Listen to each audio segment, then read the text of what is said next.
Good morning. This is Tom Mailer with AZSTRUT. Just doing a little update on our status as of today. It's March 3rd, Wednesday, March 3rd. We had a fire initiated by, we believe, stray fireworks on January 1st. Behind me is still the outside. This is where the fire started. Again, we believe it was an ember from a firework on New Year's Eve, New Year's night. The speculation is about 1 a.m. An ember could have landed. You'll see behind me there we have had some cardboard, so it could have hit that and smoldered for a couple hours. Fire department came out at 4:20 a.m. and anyway, now the rest of this is still here, so it's getting close to 9 weeks, and we're still wrestling with insurance adjusters, etc., trying to get it cleaned up. Getting it cleaned up the right way as well, and that becomes some of the challenge. So anyway, this is our current status outside. I'm going to do a little walk around. So we got about 2,000 to 3,000 square feet out here, and this is a challenge because we use that a great deal. Now behind me, you're going to see one of our doors going inside, and you can see this area is now clear, but this has only been cleared up for about 2-3 weeks. Right where that I'm walking right now, this is where we had a truck sitting, our 18-foot box truck. It was burned out, so we finally got it removed from this space here about 3 weeks ago. So in the time frame, that was about 5 weeks that we could do nothing. I'm now inside our warehouse space. I'm at one end and you'll see the other. So we got 3,000 square feet in here. So the challenge was for about 5 weeks, we could get almost nothing in or out of here. Okay, this is the one warehouse store that we've got that's open to and from. You'll see behind me, we're in what used to be an old Price Club. So you'll see a lot of these warehouse doors, right? There's 7 of them. And what's going to be happening is these 7 are all going to be replaced. But that contractor can't get started until we get the rubble removed from the outside. And the other thing that we're now doing is trying to get some of this removed from the doors. Now this rack here, this one here was extended out behind it yesterday, so we got it moved. A lot of the equipment right next to the door, we've gotten in and out, so that we can easily move to this other side. But we're constantly still going through a flow of equipment that we're trying to do. In other words, we can't lose so much business as to close up and not process any electronics. So even during this whole time, we've been processing 4 to 5 ton a week as opposed to our 8 ton a week. That's our average. So anyway, so we are in the process of getting some of these things cleaned out and moved out so they can get to the bench.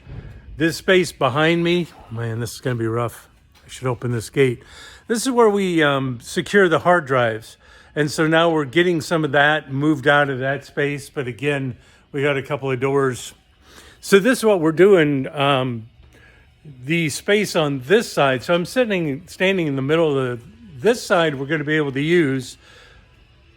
So if you're looking at it and going, well, wait, you could just move everything to one side or the other. But that, again, doesn't take into the account the 3 to 4 ton that we're processing every week.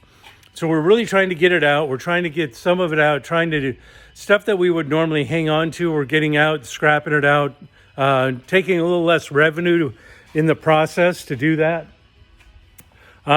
This other area back here, you'll see a lot of laptops. So we're getting some laptops in still. They're a little bit rough. And then our other challenge is we've lost, so a year ago we had 2 full-time and 11 part-time employees.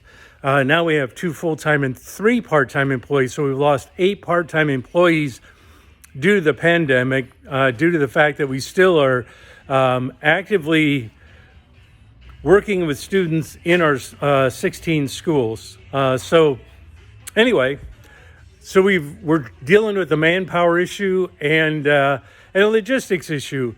We really appreciate the extra space that we've gotten. We've got some space at Shadow Rock. What I've chosen to do recently is move a lot of our archive or kind of museum type of equipment there, because we got no room for it here. And we're using some space as well at EpiHab. Anyway, so those two outside storage spaces. Outside, we've also got a couple of 40-foot shipping containers that are now full from the equipment that we had inside here as well. Let's see if I can get out here and you can see them. Now I'm going to turn the camera and you're going to see one blue bin and then two shipping containers. So the blue bin is just refuge, but the two shipping containers are now full of equipment that was inside or that we've gotten sorted. During this time frame, we had another partnership with the City of Mesa, and we needed to vacate that in January. So some of that's from there as well. Anyway, a little bit of an update. We've gotten one settlement check from insurance. I'm not sure if it's going to be a third of the whole thing.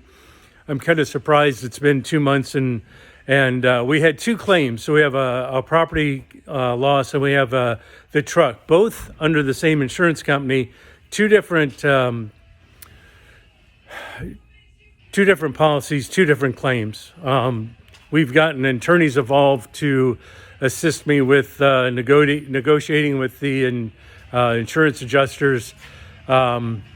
Anyway, kind of an update. We're making progress, but we're spending a lot more time. We used to, a year ago, I'd probably be out here about 2 days a week, being able to do other aspects of my job from wherever in the valley. But for the last 2 months, I'm really spending at least 4 days a week in this space, just trying to get it going.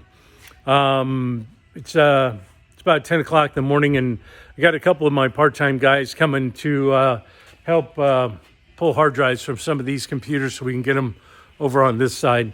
Anyway, just a brief update. We really appreciate all the outside help, especially from Shadow Rock. Anyway, hope to see you soon. Thank you very much. Your help is immense. Thank you.